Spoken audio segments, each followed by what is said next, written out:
ఇప్పుడు ఇక్కడ ప్రతిరోజు ఒక ఎమ్మెల్యే చైర్మన్ ప్రతి ఒక్కరు అవైలబుల్ ఉండేటట్టుగా, అంటే ఎవరో ఒకరు, ఒక జనరల్ సెక్రటరీనా, వైస్ చైర్మన్, ఎవరైనా కానీ ఇక్కడ అవైలబుల్ ఉండి ప్రజలకు అందుబాటులో ఉంటూ ప్రజలకు ఏ సమస్య వచ్చినా కానీ ఎక్కడికి వెళ్ళి చెప్పుకోవాలన్న సందిగ్ధం లేకుండా ఇక్కడ వెళ్తే మా సమస్య వినడానికి ఉన్నారు, ప్రజాప్రతినిధులు ఉన్నారు, ఇంకా మన వాళ్ళు ఉన్నారు అన్న భరోసా కల్పిస్తున్నాం కాంగ్రెస్ ప్రభుత్వంలో. గతంలో ఎవరు కూడా ఇంత చేరువగా ప్రజలకు వెళ్ళలేదు. ఇక్కడ మరి వాళ్ళు ఫామ్ హౌస్ పరిపాలనలు చేసుకుంటూ వచ్చిండ్రు. కానీ కాంగ్రెస్ ప్రభుత్వంలో మీరు చూసినట్టయితే మా గౌరవ ముఖ్యమంత్రి గారైన మంత్రులు, ఎమ్మెల్యేలము ప్రతి ఒక్కరు ఎవరం కూడా విశ్రాంతి అనేది లేకుండా ఎల్లప్పుడూ ప్రజలకు అందుబాటులో ఉంటున్నాము. అందులో ఎటువంటి సందిగ్ధం లేదు. ఇప్పుడు ఈ రోజు కూడా ప్రజావాణిలో చాలా మంది వచ్చినారు, వాళ్ళకున్న సమస్యలన్నీ కూడా చెప్పినారు. ఎస్పెషల్లీ రేషన్ కార్డ్స్ ఇళ్ల గురించి ఎక్కువ మంది వస్తున్నారు. రేషన్ కార్డ్స్ ఎందుకంటే లాస్ట్ 10 years కూడా ఎవరికి కూడా రేషన్ కార్డ్స్ అనేది ఇయ్యలేదు. ఎంతసేపు ఎక్కడైతే బై ఎలక్షన్స్ వచ్చినాయో అక్కడ అంటే వాళ్ళ జనాలను ఒక ఓట్ బ్యాంక్ లెక్క చూసినారు అంతే. బై ఎలక్షన్స్ వచ్చిన దగ్గర ఇచ్చినారు అంతేగాని వేరే ఎవరికి కూడా రేషన్ కార్డులు ఇవ్వలేదు. ఇప్పుడు ఆల్రెడీ రేషన్ కార్డులు వస్తున్నాయి. ఇప్పుడు అర్హులైన ప్రతి ఒక్కరు, ఇంకా రాని వాళ్ళు ఎవరైనా ఉన్నా అప్లై చేసుకోండి. ప్రతి ఒక్క అర్హులకి ఇర్రెస్పెక్టివ్ ఆఫ్ పార్టీస్ మీకు ఖచ్చితంగా రేషన్ కార్డులు వచ్చి తీరుతాయి. ఇల్లు కూడా అంతే. ఇల్లు 2-3 విడతలుగా వస్తున్నాయి. ఆల్రెడీ మా నియోజకవర్గం, అంటే మా నియోజకవర్గం అనే కాదు ప్రతి నియోజకవర్గానికి కూడా ఇందిరమ్మ రాజ్యంలో ఇందిరమ్మ ఇల్లు ప్రతి పేదవాళ్ళకి రావాలన్న సంకల్పంతో మేము ముందుకెళ్తున్నాము. మా నియోజకవర్గానికి కూడా వచ్చినాయి. అందులో భాగంగా 3500 ఇల్లు, ప్రతి ఇల్లు కూడా అర్హులైన పేదవాళ్ళకి పెట్టియడం జరిగింది. అంతేగాని గతంలో వాళ్ళ లెక్క కండువా వేసుకున్న వాళ్ళకి కాదు, మీరు పార్టీ మారాలి అని వాళ్ళు ఇబ్బందులు పెట్టినట్టు కాదు. ఇది ఒక ప్రజా ప్రభుత్వం, ప్రజలకి ఎల్లప్పుడూ అందుబాటులో ఉండే ప్రభుత్వం, ప్రజలకి అనుకూలంగా ఉండే ప్రభుత్వం, ప్రజల సమస్యలు తెలుసుకోవడానికి ప్రజలలో ఒక్కలుగా ఉండే ప్రభుత్వం.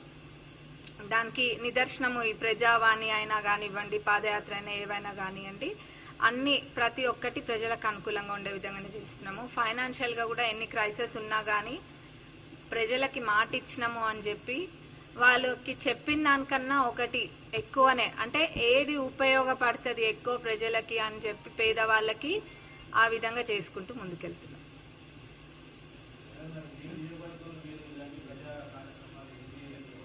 మా నియోజకవర్గంలో నేను ఎమ్మెల్యే యశస్విని పల్లబాట అని చెప్పి ప్రతి ఊరికి అధికారులందరినీ తీసుకొని గల్లీ గల్లీ, వాడా వాడా, ప్రతి మురికి కాల్వ, కుంట అన్ని కూడా తిరుగుతా. నేను అక్కడ ఇక్కడ అని కాదు, ఎవరో చూడాలనో షోప్ టప్కో తిరిగేదాన్ని కాదు. నేను ప్రజల సమస్య తీరే విధంగా నేను తిరుగుతా. నేను ఆల్రెడీ ఆ కార్యక్రమం మా నియోజకవర్గంలో మొదలు పెట్టిన 13 ఊర్లు అట్లా కూడా తిరగడం జరిగింది. ఏంటంటే ఏదో షోప్ టప్ కాదు, వెళ్తే అక్కడ ప్రతి చిన్న మురికి కాల్వ నుంచి మొదలు పెడితే ఇంటి సమస్య దాకా అన్ని తెలుసుకొని వస్తా. ఊరికి పోతే అట్లా పోతా.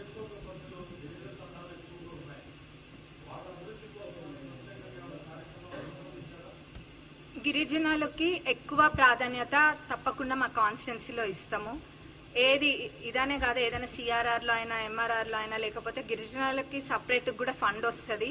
కానీ వేరేవి వచ్చినా గానీ, ఇల్లు అయినా గానీ, తండలైన ఇట్లాంటివి ఉన్న దగ్గర ఎక్కువ వాళ్ళకే పెట్టడానికి నేను మా నియోజకవర్గంలో 100% చేస్తాం. ఎందుకంటే వాళ్ళ దగ్గర అభివృద్ధి తక్కువ ఉంటది కాబట్టి వాళ్ళకే ఫస్ట్ ప్రియారిటీ మా దగ్గర నేను ఇస్తాను.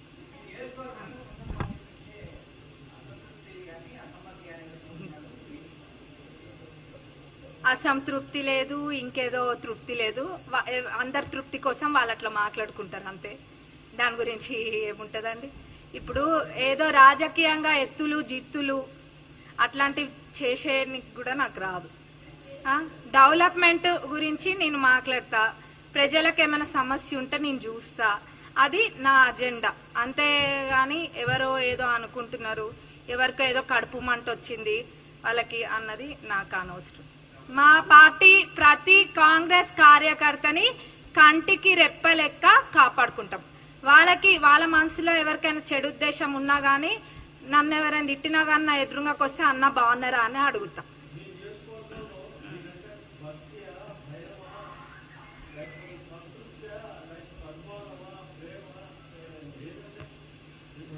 అది అది నేను చెప్పద్దు. ప్రత్యర్థులు ఎప్పుడైనా కానీ వ్యతిరేకంగానే చెప్తారు.